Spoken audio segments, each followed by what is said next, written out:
going to quickly talk to you a little bit about the Teacher in Residency Program. I know some of you learned about this program at the CAVE conference, but CREC offers a Teacher in Residency Program, and they are working with the RESC Alliance to offer this opportunity to districts across our state.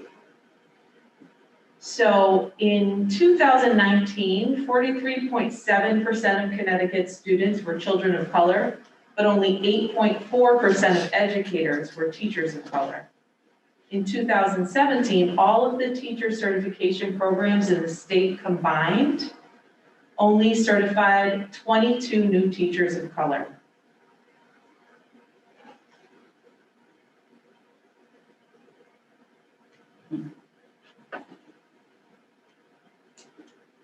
The mission of the Teacher in Residency Program is to provide college graduates with an alternate route to elementary certification based on a residency model that focuses on recruiting, preparing, increasing, and sustaining teachers of color in elementary schools in Connecticut.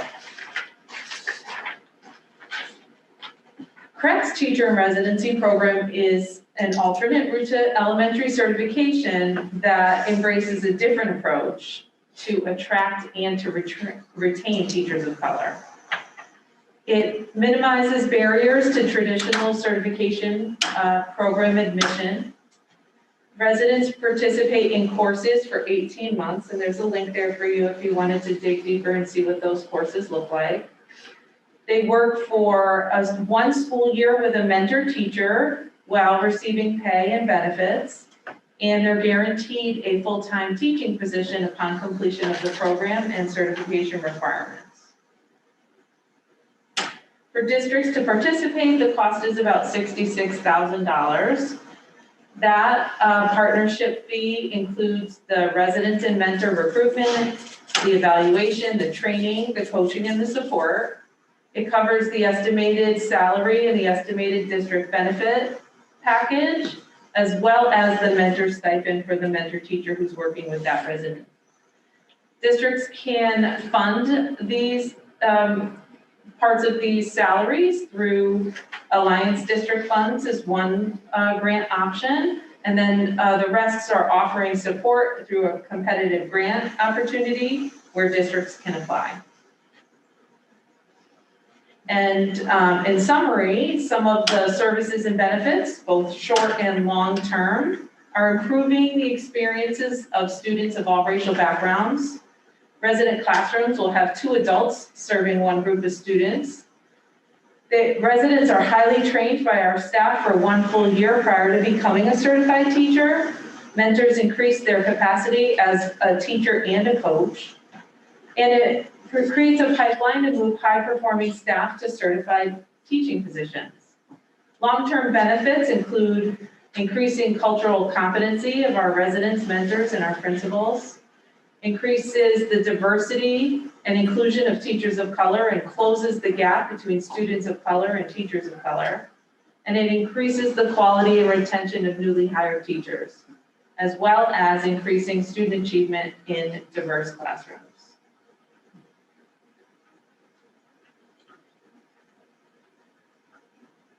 If you have any questions? No. If anyone wants to take a look at the course of studies, I have this year's thanks. June. Perfect.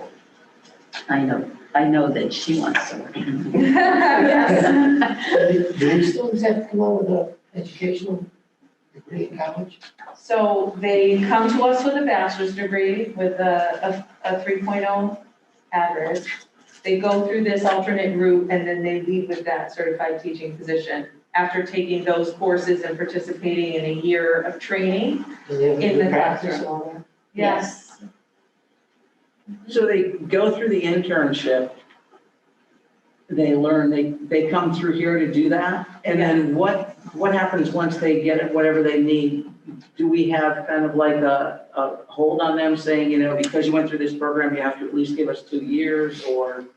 Yes, so it guarantees them a position in our district. And so then they would move right into the typical teacher's contract and go through that process. And what's our current ratio today to students? our It's ratio our equity ratio, of how many teachers of color we have? Zero. 0. So. Well, no, we have 0 Classroom teachers. that are African American, but we have some That are that are African-American, Latino. So exactly. 7, Yes.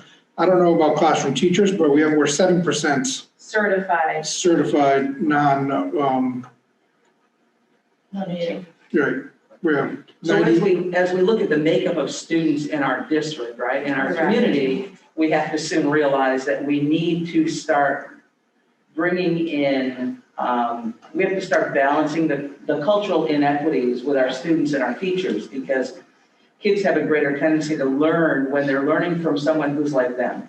Exactly, who reflects them. And if you remember when Mr. Fowler and Mrs. O were here a few weeks ago to talk about policy 4111, Yes. they gave us some research that supports that idea, that it's really important for our students of color to have staff of color also mentoring them and working with them. And this is something that the state has been talking about for probably the last two or 3 years. Which is why I started with that first slide with the data that the state has shared with us. So they have to come in with liberal arts or is specific to? No. It is not specific. Just any associate? no, any bachelors. I need bachelor's degrees. Bachelor's with a 3.0. Bachelor's.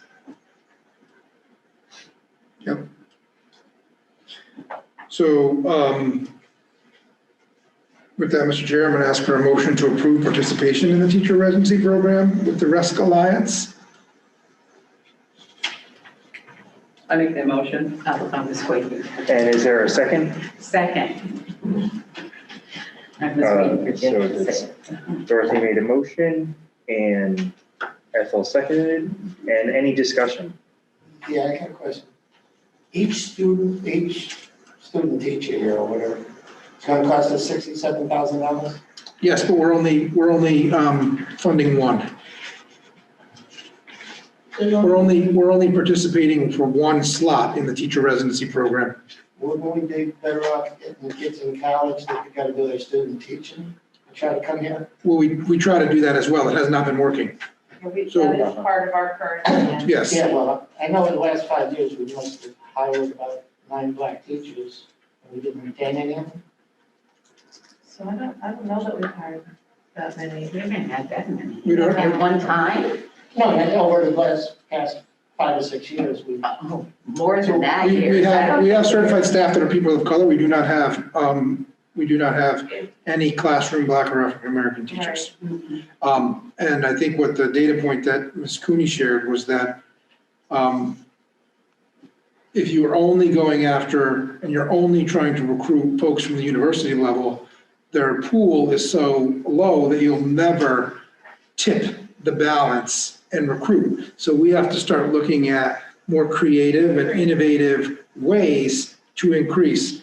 And I would say a lot of our strategies that we're talking about today, engaging with the Minority Teacher Recruitment Alliance, the new courses for the teacher pipeline at the high school, they're all focused on helping us diversify our staff so that it can more accurately reflect our students in this community.